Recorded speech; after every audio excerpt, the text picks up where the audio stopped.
Welcome back to The Long and the Short, presented by TradeStation. TradeStation is a leading fintech company, an online broker providing an award-winning trading and investing experience with support, education, and tools to help you navigate the markets. All right, well, we know retailers continuing to report earnings this week. It is the theme with Gap, Ralph Lauren, and Best Buy all on the docket. So we are now joined by Melissa Armo, owner of the stock Swoosh, and Rebecca Walser, CEO of Walser Wealth.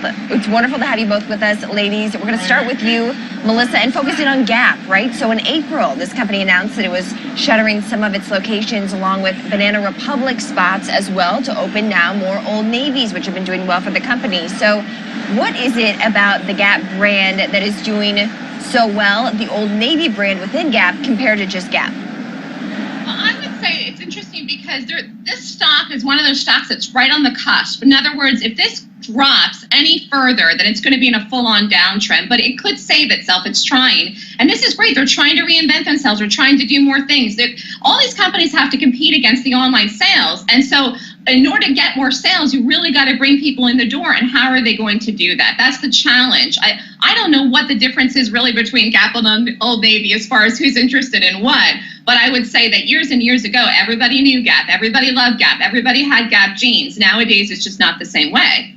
Yeah, Rebecca, I want to toss it over to you and really pose the same question to you. What is it about Old Navy that is such a bright spot for Gap compared to Gap itself and for Banana Republic? Well, I think it's a bigger trend that we're seeing. We're seeing a lot of expansion in stores that are at the discount chain type level. Like the largest expansion last year, all stores were Dollar General and Dollar Tree together. They opened 2,000 stores in 1 year. So basically what we're seeing is, Gap's 2020 strategy of closing their more, some older stores. The CEO says that these are the older locations that people aren't really excited about in malls. And those do fall more to the Gap and Banana Republic names, and really opening the Old Navy discount chain that has more of a broad in-store appeal to consumers, whereas maybe the online upper value versions like Gap and Banana Republic will do better on an e-platform, as long as the e-platform can be really consumer friendly. Melissa, it's hard to talk about any retailer without also thinking big picture of Amazon here in this given day. According to Morgan Stanley, Amazon is actually positioned here to be the #1 clothing retailer in the U.S. by the end of this year. So Gap's move to open more of these Old Navy stores, double down on what's been working for the company. Do you think that's going to allow it to bring in or recapture any more market share? To me, I think it's a problem. I think that Amazon is a huge problem for all these retailers, whether it's electronics, whether it's clothing stores.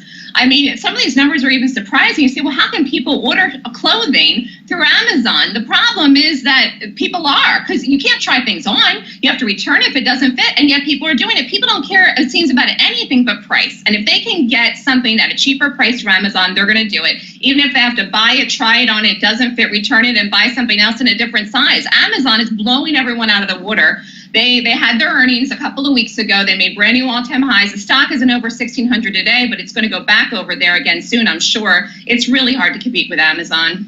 Rebecca, but Old Navy and Gap and Banana Republic, they have something, and traditional retailers, they have something that Amazon doesn't have yet, at least not yet, we should say. Yes, Amazon does have Whole Foods and some, of course, brick and mortar presence with its bookstores, but it doesn't have retail locations where you can actually go in and buy the clothes. So, Rebecca, what do these companies have to do for their in-store experience to have that competitive edge over an online-only retailer?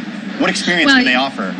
Exactly. So what Gap CEO has said they're doing is trying to make a more consumer-friendly e-commerce site, and they're actually taking a play out of Walmart's playbook, which is maybe some online ordering with local same-day local store pickup. So you can go in and order something online, see instant customer reviews, and then go pick it up at your local store. So you can have that instant gratification of, oh, it does work or it doesn't work. So they are trying to make a more consumer-friendly e-commerce experience.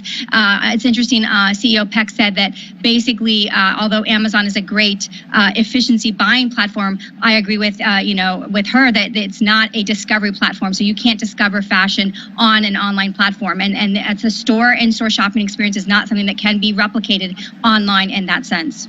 Rebecca, let's stick with you here. Another company we know reporting earnings this week is Ralph Lauren, which has outperformed the industry in the past year. Shares up more than 50%. That's pretty darn good in this retail environment. So do you expect that this positive earnings trend can actually continue for this company?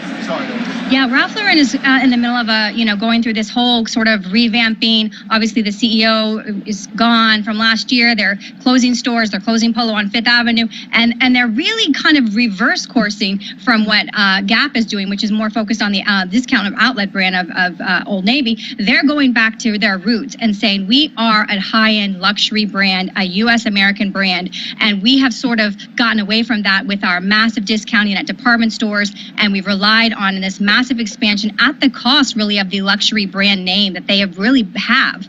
And so what you're seeing now is a pullback from all of the expansive inventory in department stores. Discounting is being pulled back, and all of this has had a huge result. I mean, obviously the stock over 50% last year is amazing, and we do expect that Ralph Lauren's going to have maybe possibly even an earnings surprise and a beat on earnings this quarter. Melissa, what do you think these other companies, these other retailers can learn from what Ralph Lauren has been successful with in terms of actually reducing discounting and actually not driving away customers? I have to be honest with you. I don't like this stock as a buy. Now, I might change my mind after the earnings, but it's got to gap up like 20 points from here, around 135 or even above that, close to 140 to be a buy. I know it rallied in 2017, but so did everything else almost in the market. The market was very bullish. I wouldn't necessarily credit this rally based on anything that the stock itself has done. I don't think that they've been doing as good of a job as a company like TIFF. TIFF is a luxury brand, jewelry, luxury. That stock looks great compared to Ralph Lauren.